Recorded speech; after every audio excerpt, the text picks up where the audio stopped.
The intended use of this podcast is for entertainment purposes only. The views and opinions expressed in this podcast are those of the host and guests independently, and do not necessarily reflect the official policy or position of Updog Challenge Incorporated, its sponsors, or any other partnered organizations. Updog Challenge Incorporated does not guarantee the accuracy or reliability of any opinions expressed.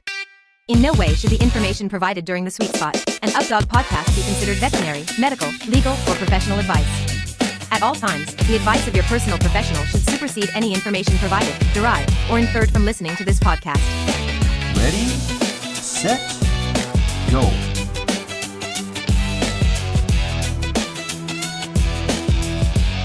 Welcome to the Sweet Spot, an Updog podcast. I'm Andre Morissette. And I am Jack Faley, and Dre and I are just coming back, both of us coming back from road trips, and thought we would do an episode about road tripping with your dogs and what we've been up to on our road trips. We'll fill you in on that, but also just some general ideas that we think might be interesting to all of you guys about, like, how do you deal with everything on the road? Like, what are your things that you prepare for? What are, some of the comforts that you need, and like, how do you make it all happen in a vehicle? So that's our topic for today. So Dre, why don't you tell us, like, where were you? What are you coming? What were you traveling to and fro? Yeah, I'm trying to even remember weeks So ago. you had a couple it's been nonstop. shows. Yeah, so I had a couple show weekends, and then the last show weekend was in Virginia because I went right back to Virginia the following weekend. So I had a show weekend in Virginia. I had something the weekend before. I don't even remember what it was, but it's been every weekend there's been something happening. So this past weekend we went, actually it was a personal trip. We went to a music festival in Virginia Beach.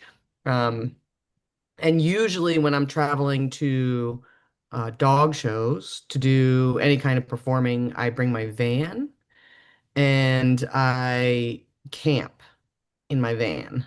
So this year, and it kind of started last summer, I bought a GMC regular Savannah van, and we started insulating it, and literally in like 3 days, 'cause I was moving from Texas to Chattanooga, threw an air conditioner in there, like a portable unit on the passenger seat, strapped it on with some bungees, and hit the road to California. And that's what last summer looked like. It was just like, a platform, and slept in the back and had kennels all underneath, and just made the configuration work, and it worked fine. But this year, in the off season, we wanted to make it a little bit more of like a purposeful camping van. So it's all insulated now and has noise reduction. And there's like a table that folds down and folds back up for space. And there's like little nooks in there for like my porta potty and all my supplies. So I love camping in my van, just the general camping in it. But really, if you go more than like 2 or 3 days, you need a shower and a real Yeah, bed and a little bit more yeah. comfort. So for the 2 or 3 day show runs, it's been fine to do the van camping. But I also bought a travel trailer this year from you, Jack, and I've been trying to Tucker. decide. Yeah, I've been trying to decide if travel trailer life is for me. And so far, so a little tiny 30 seconds, not even, of history is I lived full time in my RV for 4 years. I had a Class A RV. It was my first RV. It's like 34 feet. It wasn't a large Class A, but that was my introduction to go from, I had a dog van and I stayed in hotels, to now I have a Class A RV. And I lived in it for full time for 4 years, but I think I had it. I bought it in 2018, and it just got totaled from a storm like 2 years ago in Texas. So I had it Well, a good you amount went of time. from, I mean, that's like a huge amount of space compared Yeah. to, a Yeah. van. And it's even a huge amount of space compared to a van and a travel trailer combined. Yeah. So your Yeah. travel So, trailer from me is 20 foot. So yeah, and you're it doesn't have going any from, slides, which is the big yeah, difference, is it doesn't have any slides, but it does have, it has the thing in the back. What is it yeah, it's a called? toy hauler. So Yeah. like the back It's a toy end hauler. completely Yeah, and it goes has a down. deck. It has a deck with a porch on it and this screen that pulls down. And so it's like, man, I just imagine like if I work California shows next year, next summer, like I'm gonna have that patio down 24 hours a day. It's gonna be beautiful. Like it's a great travel trailer, right? But I don't need all that stuff all the time. And what it really adds is a bathroom because I already have pretty much a kitchen in the van, and it adds a much more comfortable bed and more space for the dog, Yeah. right? But it also kills your gas mileage. And it's this whole other thing that I have to tow now, where I'm not a towing person. Like I'm a driving person, I'm an RV driver. So I'm on the fence as to whether I'm in love with the travel trailer life or van life or going back to an RV. And I'm not sure. I'm not sure. But I have a trip coming up in 3 weeks. So yeah, I have a trip coming up in 3 weeks where I'm going to be on the road for shows for a few weeks in a row. And so for that, I'm bringing the travel trailer, and it'll be my first solo trip towing the travel trailer. So I think that at the end of that trip, I'll have an idea of whether I love it or hate it. I'll at least get used to setting it up and tearing it down and doing all that. But it's wonderful once it's set up. And I would say for any trip that's like 5 days or more, it's worth it. But for trips that are maybe a 3-dayer, I wouldn't say that it's worth it to bring the travel trailer for that. I'd rather hotel it or just camp in my van. So for most dog contests, that would put me in the realm of just wanting to hotel it, Airbnb it, or camp in my van. I completely understand this whole thing. Like, I Yeah. know you said like by the end of this, then you'll have it all figured out. I don't know. I don't know if you ever have it all figured out. I've talked with so many people that have gone through the same thing that we have. Like, I've tried this configuration, I've tried that configuration. And I think they get better as you go, like figuring things out. But there's Yeah. always like, man, I wish it also had this, or I wish I got better gas mileage, or I wish I didn't have upkeep on two vehicles, or whatever it is. The I insurance on mean, both. so Kat and I took off about 3.5 weeks ago, and we headed out to Colorado. I was going out there to Vail to do shows at the GoPro Mountain Mhm. Games, which is in Vail. And it's sponsored by Purina and Carson Entertainment. Carson International they put on like a little mini IDC, even though it's not really a competition, it's just a show, but everybody watching, like it appears kind of like the regular, has agility, disc, all that stuff. Cool, um, cool event. That it's super fun, but we got to bring a lot of stuff. I got 5 dogs going with me. One of them's 16 years old, and like it needs to Very get out. special, yeah, requirements for her.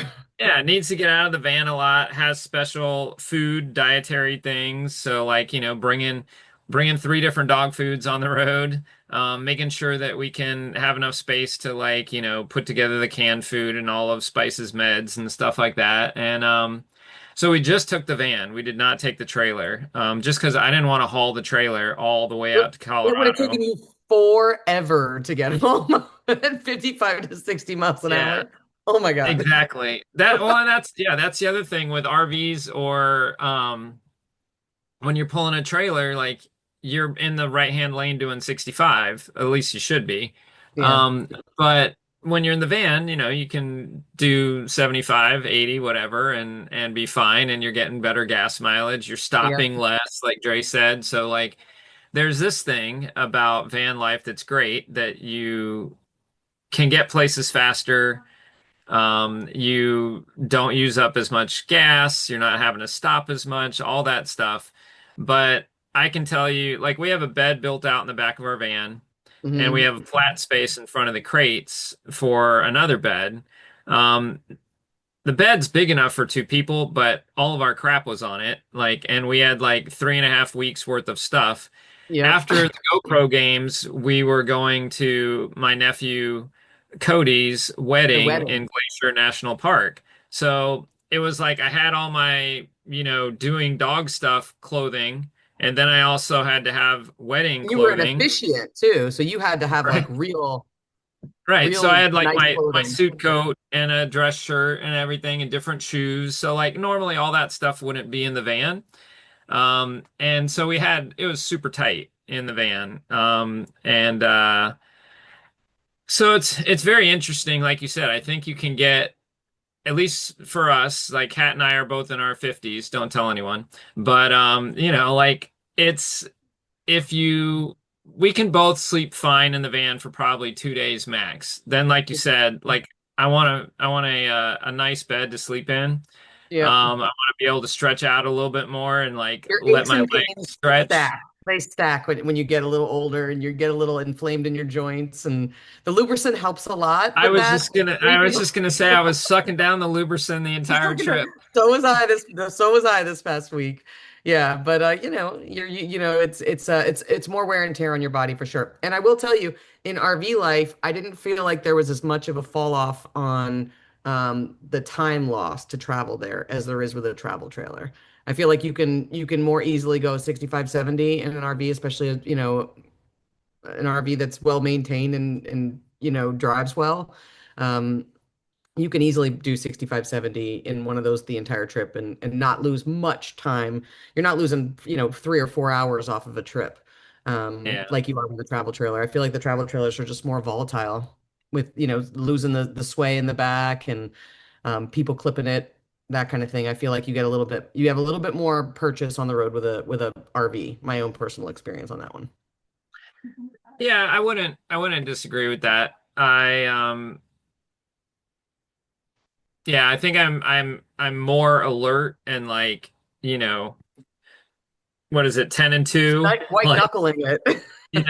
making sure that I'm in the right lane and, going through big cities and stuff, like lane changes are challenging and that kind of Yeah. stuff. But yeah, with an RV, it's a little bit easier. But then with the van, you're just zipping around like nobody's business. Like, it's like, okay, this is not a Normal. problem. Yeah. And yeah, like our last day coming back home, I was telling Dre earlier that I drove for like almost 24 hours straight. I would never do that with the trailer because when I started getting tired in the van, like I was seriously like two fingering it on one side of the steering wheel. It wasn't Mm, going anywhere. There were no other cars on the road. Like, but I felt fine and I was like awake enough and alert enough for the van. I was not yeah. alert enough For a for the trailer. trailer. Nope. And so like that's definitely the trailer offers like amenities, which is awesome. And it offers like, hey, I can drop the trailer at this campsite and then I've got the van that I can go run around town in. I can run and go to the grocery store or whatever. Or like if I'm going to an event, I can run to the event that day and then come back to my trailer that night. We're planning on bringing our trailer up to Skyhounds, which I think that'll be great because Yeah. It's a whole week. Skyhounds, what's that park that it's at again? Camp Jordan and Coolidge. And Camp Jordan has full RV hookups, and Coolidge is street parking. It's all dry camping, but it's right next to the competition site Yeah, I'm not doing Coolidge because I don't want to run a generator the whole the time, whole and time. it's pretty packed in there, and it's like the campground's only like 10, 15 minutes away, and it's a nice Yeah. campground, so we're gonna stay at the It, campground. it, But Camp it is Jordan, 20 minutes away. The Camp Jordan campground is about 20 minutes away from Coolidge, but it's a really nice big wide open space and there's not a lot of traffic there, so it's perfect for dogs and it's full hookups. yeah, we don't stay at Camp Jordan once Camp Jordan's done. There's a closer campground to Coolidge Oh, Park. cool. Um, but it's still like 15, at least 15 minutes away. But anyways, um, so yeah, there's tons of options. And like Dre and I are always like, there's gotta be a better way. We can make van life a little bit better, or Yeah.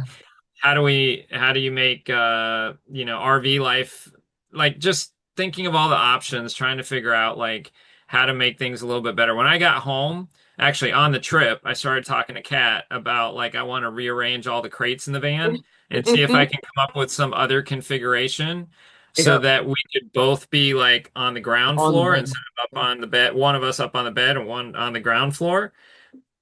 I think I have an idea that's going to I don't know if it'll work out measurement wise. Eyeballing it, I'm like, ooh, it's going to be close. So I need to actually get out and measure. Yeah. And honestly, Yeah. I probably just need to rip everything out and like, play with it and do some Tetris work with it. Yeah, I found a online. I found a interior specs PDF of my van that has all the measurements with just the outlines. And so when I planned this van, I like measured the kennels and like drew them in little, like cut out little boxes and like put them in different areas of the van so I would know what the configuration is. And my bed is set up on the ground floor in my van, and it literally fits exactly 73 inches long. It's narrow. So it's like right in between the front seat and the back seat, and then straight to where the kennels go. There's just enough room for like one bed mat and roll out and all that stuff on there. So it can be done on the ground floor as long as you have the length. And there's some really nice camping mats that make it Yeah. like really comfortable. Yeah, I always give Kat a hard time, call her the princess and the pea, because she's always like, I need one more mat. Oh, no, I need one more Mhm. mat. These are But nice. These are nice, very cushy mats. So I can send you the ones that I got, and they have a double one too for couples, so you can get a double size one. But I have a single one because literally a double one wouldn't even fit. I have a tiny van. So we are still on the adventure of figuring out if van is going to stay or if I'm going to get a slightly larger van next year or if I'm going to go back to a smaller RV. I don't think I'd do Class A again, but I'd be really sad to not have a diesel rig. And pretty much all the diesel ones that are B's and C's are like $150,000. So yeah, I might be going with gas. I don't know. I don't know. I haven't found the perfect solution yet, but I maybe will tell somebody in you. our chat will have a perfect solution between van and pulling a travel trailer and small RV. Well, that's what I was gonna say. Hopefully, people comment and tell us what your ideal rig would be and how you make it work. One thing else that I will throw out there that has been, I think, one of the best decisions Kat and I made in terms of RVing was so we have our van's a Nissan Envy Mm. 3500, and we bought it new in 2017. And like a month or two after we bought it, we took it to a conversion van place Mm. You got 4 by over 4 on garage. the east coast of Florida. And at the time, this guy was the only guy that we found in the entire Southeast that was like messing with like lithium ion batteries and running AC units off of a battery. Because I was looking for somebody to put in a generator. But there was no place underneath our van to put in a generator without doing like major like Right. revisions to the vehicle, or doing something weird like putting it on the roof or something like. And Right. so anyway, this guy was like, "Hey, how much time do you need your AC to run?" And I was like, I don't know, as much as possible. It's Florida. All the And time. yeah, and he's like, well, he's like, so at the time, he's like, each of these batteries that are available can get you an hour's worth of like full time, the AC never turning off, full AC an hour. And we're like, all right, well, let's do four because at the time, each of those batteries were $1,000. And so it was expensive to get the AC unit, to get all the conversion Right. done, and to put in the batteries.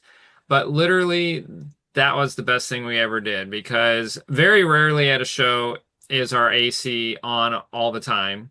Like most of the time, we have doors open and fans running and, the shade cloths up just like everybody else does. And the nice thing is, like, when we got done at an event or whatever, and you go, maybe you want to go grab something to eat with everybody, you park your car in the parking lot. I don't have to keep my car running. I still have enough battery power to turn on the AC, let it run for 2 hours while the dogs are in there. Just like you, we had insulation put in and everything to help the AC work better. But and just recently, because literally what 2017 is 8 years ago, battery technology has changed. They're cheaper, Hmm. they last longer, they're safer. So I got all the batteries replaced with new batteries.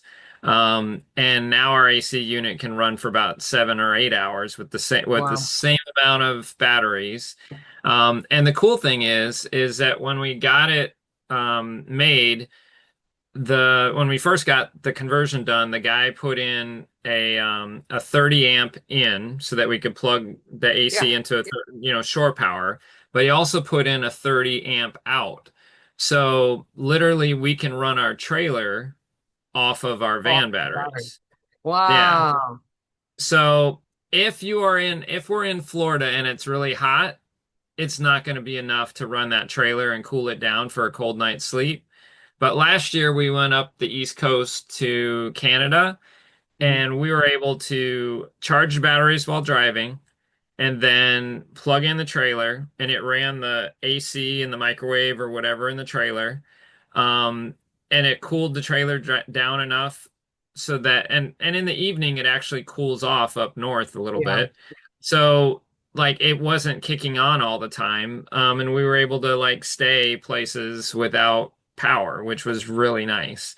So I guess my point is I felt Batteries. like that was an investment well worth it. Yeah. Um, and you know, it saves on hotel rooms, but the biggest thing is not even the savings. It's just that it's a pain in the butt when you've got a whole bunch of dogs to try to To move them bring them into all someplace. into yeah, bring them all into the hotel room, bring in crates that, you know, there's not dog hair everywhere and all that kind of stuff. Like you just want to pull off the side of the road and like Especially if make a it's for few one night adjustments. and you're Yeah. traveling. Like, I don't want to do all that. I don't even want to do that for a 3-day show. I don't want to do that much work, right? I would rather just, go into my home. And that's because I've been shaped by RV life.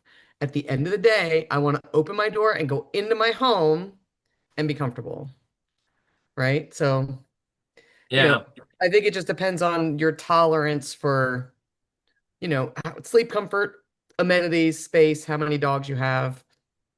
So Um, occasionally, Kat and I will do the pull off, go to a hotel. Kat goes into the hotel room and gets a good night's sleep. I you sleep in the still have dogs. I sleep in the van in the parking lot with the dogs. She usually brings one dog into the hotel room, but then at That's least in the funny. morning, I've got a shower. Also in the evening, like we're not trying to find sleeping space for two people in the van. It's just one person in the van. And most of the time, like I said, I can turn on the AC in the van, and it's not bad.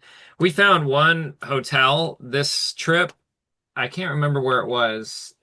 Kat, where was that hotel that had the RV? Um, Plug in? what's that?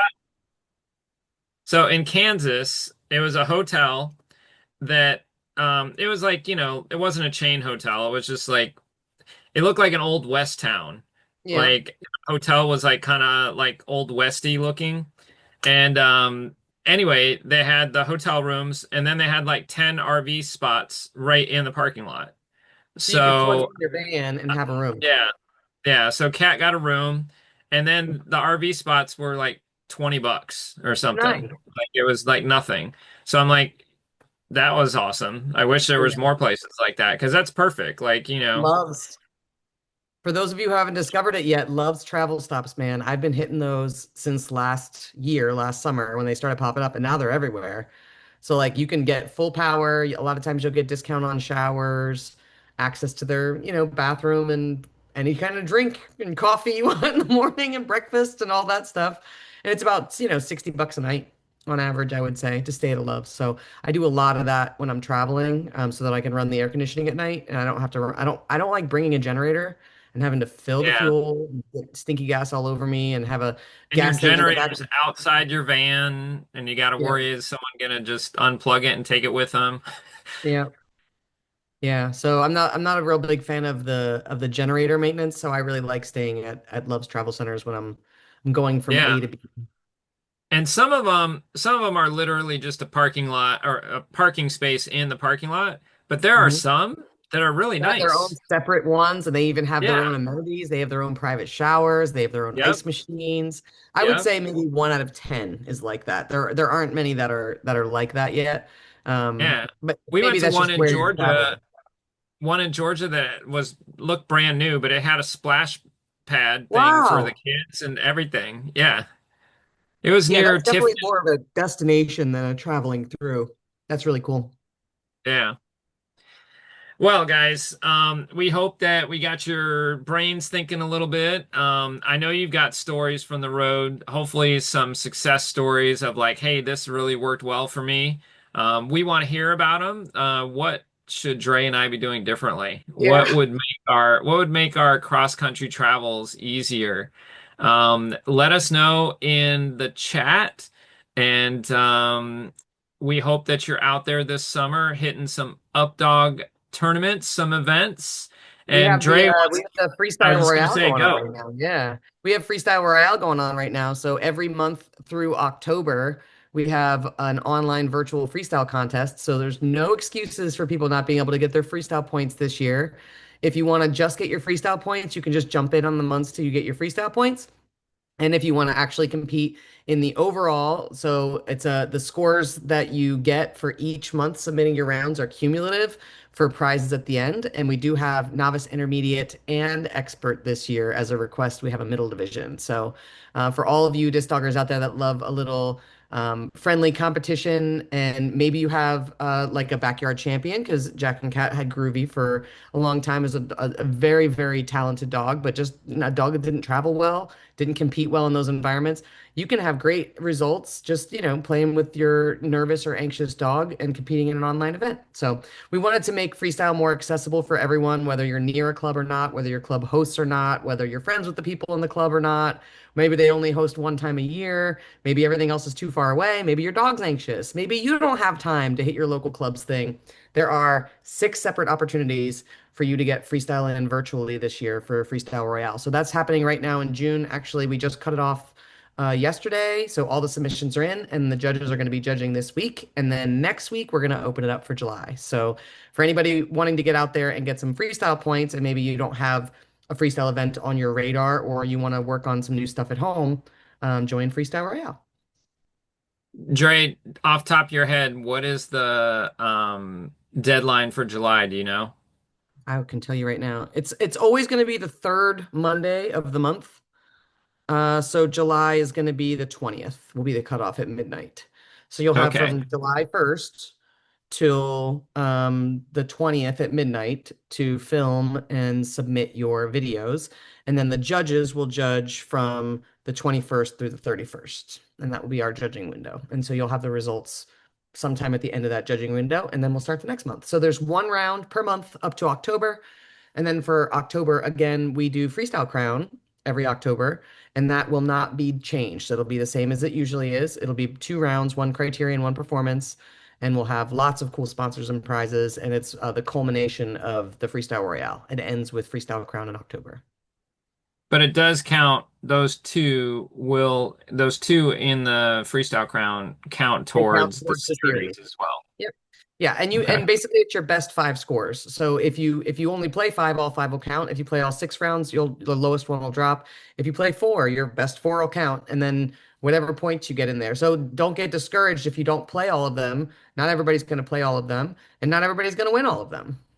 And so the points that are going to be rolled through for the purpose of the series, the points that you accumulate each month that you compete, are going to be added up at the end for Freestyle Crown, but not everybody's going to be doing every single round, and not everybody's going to be finishing first in every round. So don't So get we're too caught up in rewarding, points. yeah, we're Yeah. rewarding consistency as well as like, one-time excellence or something like Yeah. that. And for people that just want to come in and get your points, like, maybe you're like, I can't afford to compete every month, or I have 5 dogs and I can't jump in on this every month. You can just have this as a way to get your freestyle points without having to spend money on hotel, travel, fuel, all that stuff to travel to a disc dog event.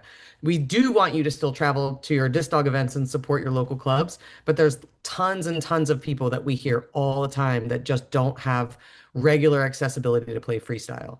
Yeah. And Jack and I are just really passionate about freestyle, and we want it to be more accessible for everyone. So if you guys have lots of club events and you don't need to, do online stuff, you don't have to do it. It's a fun event. It's a fun way of getting your points, and it ties into Freestyle Crown at the end, which it has become one of our largest events. And I think it's second only to UpDiff. So it's super fun. It's a way of expanding out Freestyle Crown a little bit and making freestyle more accessible for more of our teams, especially, teams that are on the West Coast or up in Canada, or some people that just don't have a club anywhere near them. So we're excited about making it more accessible. And also, secretly for Jack and I, it gives us something to look forward to for the summertime, because in Florida, like, the season's done. It really ends in like March because it gets so hot. But I know that you do play later into the season now in the evenings. But really in the southeast, it gets so hot during this time of year that there really isn't a whole lot going on. And Jack and I were discussing what we're looking forward to, and neither one of us had like competition fun stuff. It was all work stuff. And so this is a way of kind of bringing some competition into the summertime, but it's in a format that gives you a lot of flexibility on time, location, meeting up with friends, traveling or not, doing it at home or not, how many dogs you do it with. So you have lots of options and lots of different ways to play. So I Yeah. hope that everybody loves it. Everybody gets a lot out of it. We expect to have more freestyle teams with the points accumulated for UpDiff because of it. So it's a win all across the board for us, and I'm excited about it. I'll let Kat know she needs to budget for more teams. Don't tell her now; she'll cut us off. All right, guys. Well, hopefully we see a freestyle submission from you guys for the Freestyle Royale. And also, like Dre said, we still want you guys, hopefully you got a local club that's nearby that you can get to without too much travel time, too much money being spent on travel. And definitely do that. We hope we see you soon. And in the meantime, Oh, I still got it. Be kind to yourself and be kind to others. and be kind to your animals. We will see you next time on The Sweet Spot. Ready, set, go! Yo, you heard the buzz, heard the word on the street. Up dog challenge, it can't be beat. It ain't just fetch, it's a very special game for the dogs and the people. We all shout its name, whether it's a roller or in the air. My canine companion doesn't really care. We're in the up dog zone now. Got that laser focus, making every throw an epic high flying bonus. What's up, dog? We're on the field, sun in the sky, with my best friend soaring, teaching that just to fly. It's the up dog jingle, so come get in the mix for the ultimate teamwork and all the best tricks. From throw and go to freestyle, we're bringing the heat. We're fun, helpful, and a friendly team that can't be beat. So if you love your pup and you love to see the disc really spin, come on down to Up Dog, where the good times begin. Yeah, where the good times begin.